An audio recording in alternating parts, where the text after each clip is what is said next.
E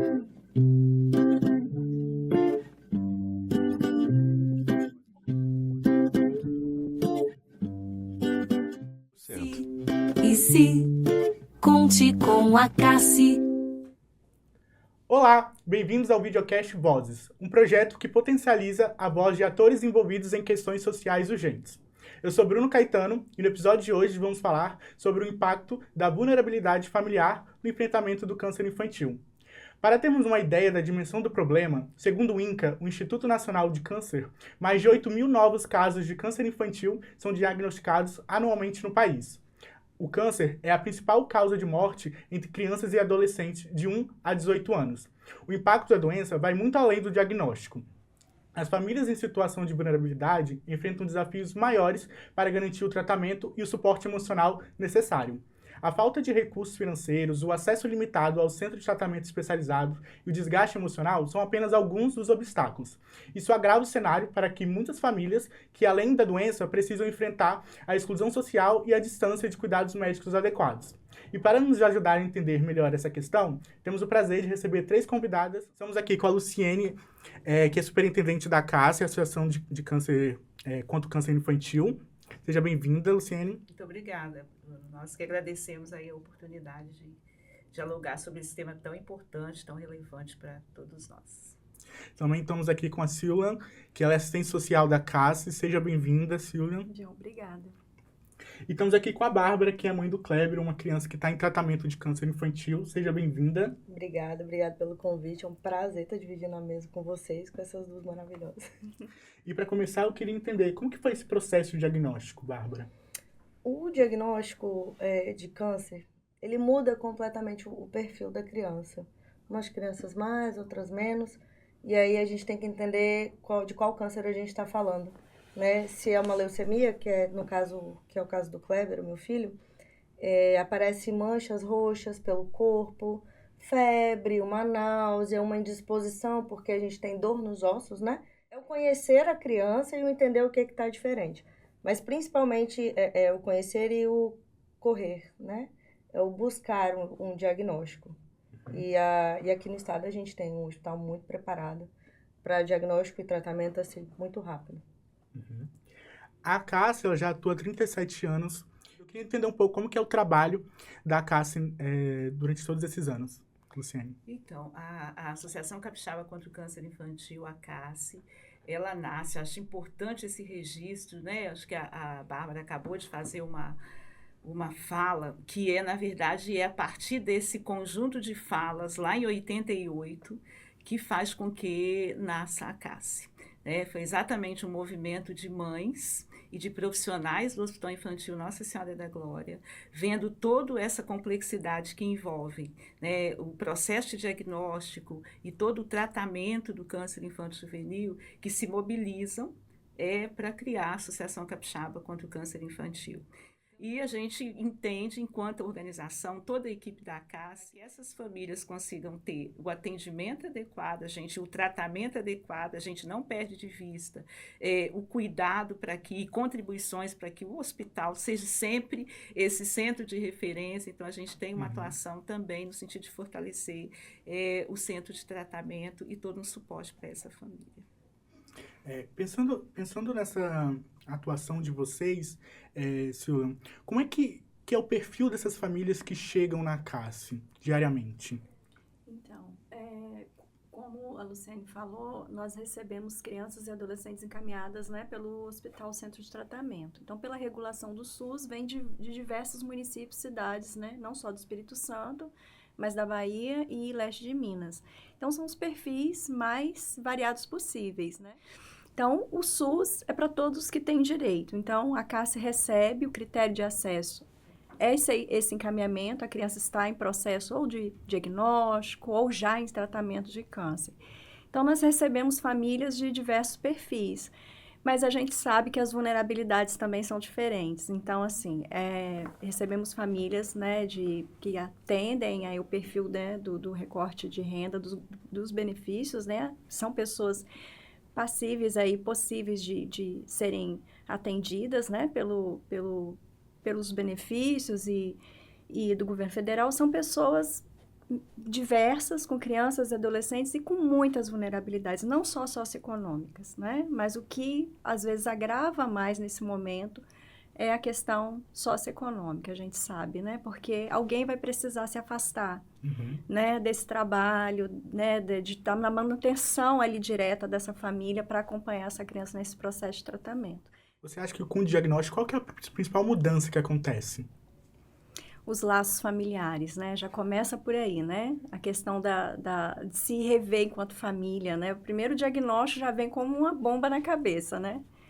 Alguém está muito vulnerável e eu tenho medo de perder esse alguém, né? Ainda mais o lugar que essa criança, esse adolescente tem na família, né? Nesse locus familiar, né?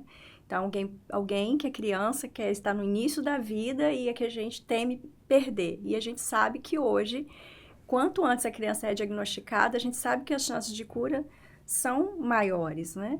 Mas assusta, o câncer assusta, o nome câncer, né, é um tabu, assusta, né? Então, a gente percebe que a primeira coisa é essa fragilização, esse balanço mesmo nas estruturas familiares mesmo, né? De pai, de mãe, as pessoas, a convivência, né? O medo desses laços se romperem, né? E efeito cascata, aí vem a questão econômica, vem a questão da manutenção dessa família, né? Como ela vai se organizar para se reproduzir socialmente, né? Diante de várias vulnerabilidades, aí surge mais essa, que é o processo de tratamento doença, né? E, Bárbara, como que foi o impacto do diagnóstico para você? Principalmente no início. Ele ficou muito impactado. Ai, meu Deus, eu vou morrer, eu tenho câncer. E mandou no grupo dos amiguinhos da escola, eu tô com câncer, eu vou morrer. Eu falei, calma, não é assim. Então, a gente vê que as crianças ainda muito pequenas, elas ainda entendem que é um problema muito sério. De fato, é um problema muito sério. Mas não é uma coisa mais que não tem cura. E a Acácia, a gente fala muito da Acácia abrigar, as refeições, o diário, mas a gente está falando que a gente tirou a criança do âmbito escolar, a gente tirou a criança do âmbito dos amigos, do bairro, e a criança, ela tá ali, presa em 4 paredes, sem poder fazer muita coisa e com uma indisposição muito grande. E a Cássia, ela traz isso, ela traz um elevador para a criança que não pode, para a criança que está indisposta. Ela traz uma brinquedoteca onde a criança pode sentar e ter milhares de brinquedos diversos. Ela tem um videogame para os maiores, ela tem uma alimentação, ela tem o lugar onde a mãe pode se afastar e falar assim, meu filho está seguro aqui, eu vou ali fazer uma yoga. Eu já fiz yoga na casa, enquanto o Clebinho brincava. E eu me sentia segura, porque eu sei que ele está sendo bem assistido. E pra gente, o impacto maior é esse, enquanto mãe. Ninguém pode assistir o meu filho senão eu. Então a gente larga as nossas vidas, a gente larga os nossos afazeres, a gente toma aquele susto, mas tá bom o susto, a gente vai curar. E a mãe segue. Não quer saber que peso ela vai chegar, como tá a saúde dela. Eu não consigo fazer isso por mim ou aquilo. Não, é o meu filho. E eu acho que o impacto maior vem daí, né? Eu tenho uma criança e eu tenho uma mãe. E uma mãe que geralmente não vai desagarrar dali. E qual é o desafio maior que eu vejo hoje enquanto mãe, enquanto profissional de saúde e enquanto uma pessoa, né, que tá nesse âmbito novamente? Como é que a gente deixa essas mães mais fortes? Mas não mais forte de mais sofrimento. O sofrimento, ele não é sinônimo de força. O ócio é sinônimo de força. O descanso é sinônimo de força. Entende? E você sentiu que isso afetou? Você trabalhava? Como que era a sua rotina antes desse diagnóstico? A minha rotina era complicada. Eu faço graduação de enfermagem, então eu tinha um estágio de enfermagem de manhã, eu fazia plantões à noite, porque eu também sou técnica de enfermagem. Então, assim, era plantão à noite, estágio de dia, de tarde estudando, o meu filho na escola e aquela rotina corrida, igual a grande maioria de todas as famílias. E aí, quando veio o câncer, eu tentei ainda, não da primeira vez eu já não tentei nada. Eu falei, olha, eu vou ficar aqui, eu vou ser só para ele, vivi só para ele. Mas da segunda vez, como eu disse, era um terreno já conhecido, eu já da área da saúde, falei, vou tentar, né? Vou tentar continuar a minha vida. Não durou uma semana. Continuei trabalhando ainda por muito tempo, porque Eu trabalho com criança, eu trabalho no mesmo hospital que meu filho faz tratamento, então isso é uma facilidade muito grande para mim continuar esse pedaço da minha vida. E é uma coisa que me preenche muito. Não à toa eu fui para a área da enfermagem. Foi depois do primeiro diagnóstico dele. Porque eu sei o quanto a equipe toda, a equipe multi toda, o apoio da Cássia, a equipe multi no hospital, tudo, ela é ela é um tripé para o tratamento, entende? E sem aquilo ali a gente não consegue fazer. Então é tipo um agradecimento, sabe? Que eu tô fazendo pela vida, pelo tratamento dele, enfim. Bom, Meninas. com o depoimento da Bárbara, fico também pensando sobre como que esse trabalho ele pode ser ampliado. Como é que você vê a Cássia atuando nesses outros setores, né? Porque a gente tem o hospital infantil, que faz a parte da oncologia, mas vocês é quase como uma extensão. Como é que você vê essa atuação assim nesses núcleos? Então, o que a gente pensa, né, sobre isso é que, felizmente, há avanços, né, nos processos de tratamento, seja no que diz respeito ao tratamento em si, né, médico hospitalar, seja nas esferas de suporte. Né? Então, as pessoas vão tendo novas demandas, uma série de instrumentos são, né, criados e as pessoas têm mais acesso à informação. Felizmente, isso é maravilhoso. Nesse sentido, entendo que a CASSE, ela precisa olhar para isso e também ir ressignificando seus serviços. Né? O suporte, ele nunca vai deixar de existir, que a gente está falando de algo que ainda não é possível, né? Felizmente, não dá para ser feito de uma forma artificial. Não dá para fazer suporte humano, não dá para fazer acolhimento, se você não tiver uma expressão objetiva disso como ser humano. Então, o que se trabalha na instituição o tempo inteiro, pelo menos essa é sempre a orientação da instituição, todos os profissionais estão voltados para fazer o melhor acolhimento possível e respeitar aí as particularidades de cada um. Mas qual é o desafio?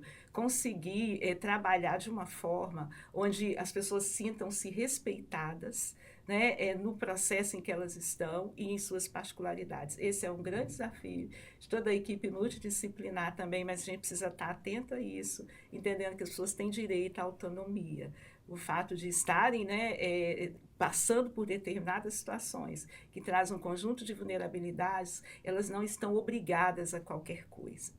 Né? Elas têm direitos de escolhas, elas têm acesso, elas têm direitos a serem, né, pessoas. Então, como que a gente trabalha para que isso se torne também um processo que garanta e estimule a autonomia?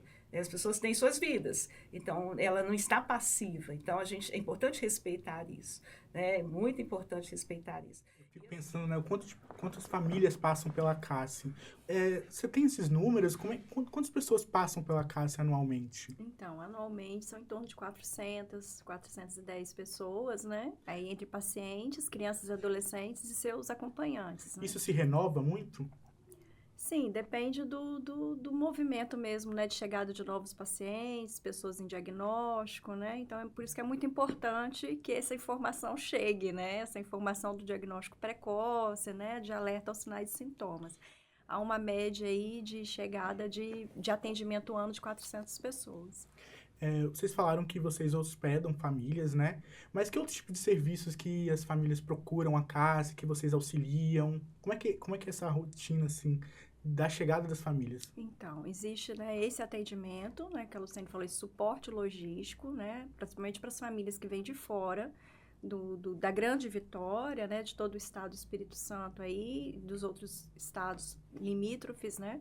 E, além desse serviço, existe também o suporte multidisciplinar, que é justamente esse apoio, né, à família nesse processo de tratamento, esse apoio de acolhimento, aí, de cuidado dessas famílias, porque é tudo muito novo.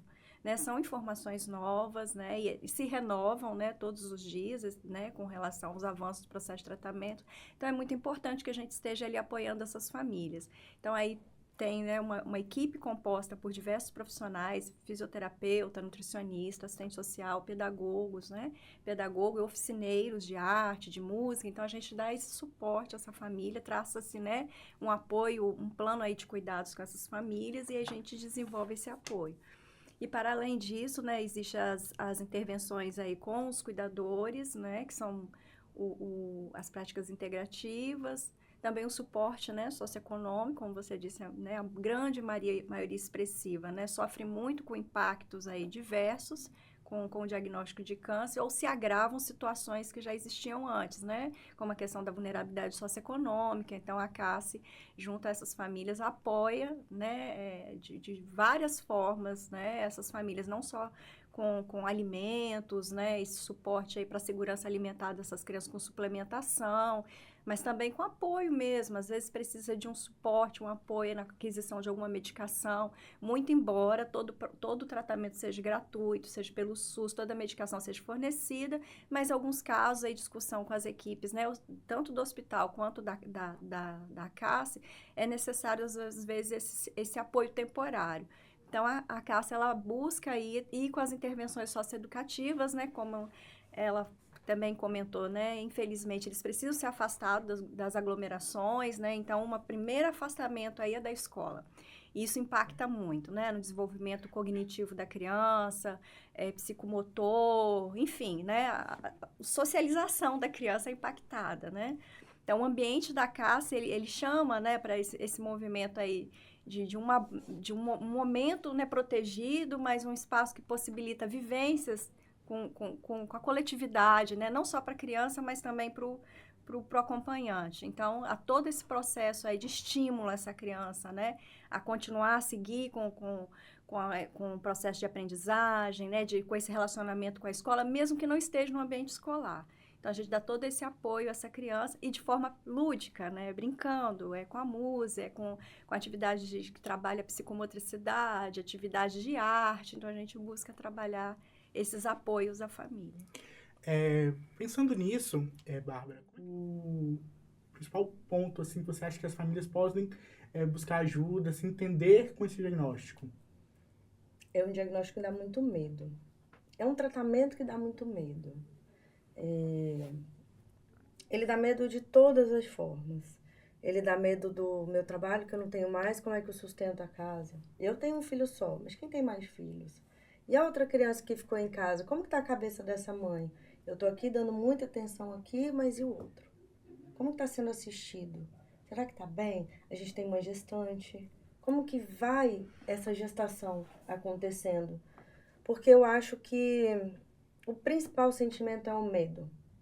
É o medo de como que vai ser a quimioterapia, é o medo de como que vai ser a internação, é o medo será que eu tenho que ficar acordada à noite para ver se vai dar alguma reação? É o medo de uma mucosite, como é que a criança vai se alimentar? É o medo de voltar para casa depois da primeira alta. Isso é um medo muito comum entre as mães. E aí a Cássia, ela entra muito nisso, porque as mães não querem voltar para casa. Porque o medo de estar longe da equipe profissional que dá suporte, que cuida, é muito grande. Então, assim, o estar próximo é muito acolhedor, porque eu tenho medo. Eu tenho medo de tirar o meu filho daqui de dentro. A orientação que a gente tem é, na primeira febre, correr para o pronto-socorro. Então, meu Deus, meu filho não pode ter uma febre, eu não posso dar um remédio em casa e ele ficar em casa. Não. É uma coisa grave.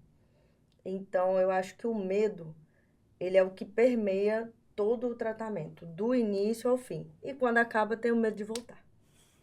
E pensando nisso, como é que a CASSE, as pessoas podem apoiar a CASSE e de que forma as pessoas podem procurar a CASSE também para entender melhor sobre o câncer? Então, as nossas redes sociais, né, o site da instituição, tem um conjunto de informações, então a gente sempre à disposição para dialogar e quando a gente não dá conta, a gente vai sempre buscar o suporte, como por exemplo, toda a equipe do hospital, a gente trabalha em conjunto, a equipe médica, como já foi colocado pela Bárbara, toda a equipe de profissionais são referências, né, são profissionais extremamente competentes e nos apoiam muito nas discussões mais específicas sobre oncologia pediátrica. Além disso, a instituição tem um programa que se chama, né, A Cassinho com Você, sobre sinais e sintomas do câncer infanto-juvenil com profissionais da educação. Né? Além desse programa, também em parceria com o Instituto Ronald McDonald, a gente desenvolve um trabalho sobre sinais e sintomas, que são capacitações e sensibilizações para os profissionais da atenção básica. E E aí, se você me permite, Bruno, só queria dizer mais uma coisa, assim, que as pessoas precisam entender que esse acesso, ele é um direito, não é um favor, assim. É muito importante que as pessoas compreendam que a porta de entrada do SUS está na unidade básica de saúde e que essa unidade é uma obrigação dela fazer os procedimentos que fazem com que essa pessoa consiga chegar a um centro de tratamento. Isso é um ponto. Outro ponto que é muito importante que as pessoas saibam é que determinadas doenças, elas são entendidas como porta aberta. Então, eu acho que informação é tudo, informação da condição de um suporte muito bacana. Eu digo isso porque, às vezes, a gente percebe que as pessoas, naquilo que é uma esfera de direitos, elas ainda se sentem, assim, tão agradecidas, que é um ato muito bacana, mas é um agradecimento, então, a todos que contribuem com impostos nesse país, todos que contribuem com uma organização, aí, como a CASSE, mas a gente precisa saber que, como cidadão, a gente tem direito ao tratamento adequado, ao acesso, e isso é um processo que é de todos nós. Então, assim, tem uma dificuldade, você sabe que é seu direito, é muito importante que se procure. A gente defende isso tudo, fala o tempo todo com as mães, a gente pode ter apoios, pode buscar organizações, podemos dialogar, ninguém está dizendo vai sempre de qualquer maneira, mas compreenda o que é seu direito e entenda que a saúde, a educação e a assistência são alguns deles. Então, não há um favor. A CASSE, ela é 100% mantida por apoio da sociedade. Tudo isso que eu estou dizendo aqui, a gente também aproveita para expressar um agradecimento enorme a toda a sociedade capixaba, que há 36 anos, né, de várias formas, contribui com essa instituição e permite com que a gente, né, a toda a instituição, em sua trajetória, faça todo esse trabalho, né, e somos todos, né, mensageiros e apoiadores de que cada vez mais possamos ter mais elevação de taxa de sobrevida nesse país, né? A gente faz uma gotinha, né, de água no oceano, mas tentando sempre agregar a processos positivos no que diz respeito ao tratamento. Gente, é uma vida. É uma vida. É uma nova vida. É uma vida antes e depois do câncer. Sobrevida nunca vai ser isso. É uma vida, mas é uma vida tão melhor, tão mais gostosa, tão mais vivida, tão mais agradecida, tão mais... É difícil explicar. Você simplesmente percebe quanto é valiosa a vida, sabe? De uma criança e adolescente, de todos. Principalmente, né? Eu sempre costumo dizer que o impacto causado nas crianças e nos jovens, eles são muito maiores, né? Porque eles são a continuidade da vida. Então, assim, é muito lindo ver uma pessoa recuperada, mas ver uma criança é uma loucura, gente. É muito bom. É impagável. Bom, gente, a gente está encerrando o nosso videocast Vozes, então queria dizer que foi um prazer conhecê-las, um prazer conhecer Bárbara. Obrigada pelo convite. Foi um prazer conhecer também, Luciene. Muito obrigada pela oportunidade, né? Sempre muito bom poder falar para mais pessoas sobre algo que é muito importante que outros saibam e que a gente traz aí novos atores, né, para essa batalha que é de todos nós. Também foi um prazer conhecê-la, Silvia. Obrigada. E agradecemos aí, né, a oportunidade, né, de estar disseminando essas informações. Bom, gente, eu queria dizer que esse foi mais um episódio do Projeto Vozes, e esse projeto é coordenado pelos professores Felipe Dalorto, Lara Rosado, Valmir Matias e William de Oliveira, e que você também pode acompanhar esse e outros episódios que estão sendo produzidos do videocast Vozes no canal da TV Faesa, que é no YouTube e também no site, que é o lacosfaesa.com.br. É isso, até mais! Manchas roxas, dores nos ossos, reflexo esbranquiçado nos olhos, palidez inexplicada, caroço no corpo, febre prolongada. Os sintomas do câncer infantil precisam mais da sua atenção. Na ocorrência de algum deles de forma progressiva, procure um pediatra. Com o diagnóstico precoce, as chances de cura são maiores que 80%. E se conte com a CASSE.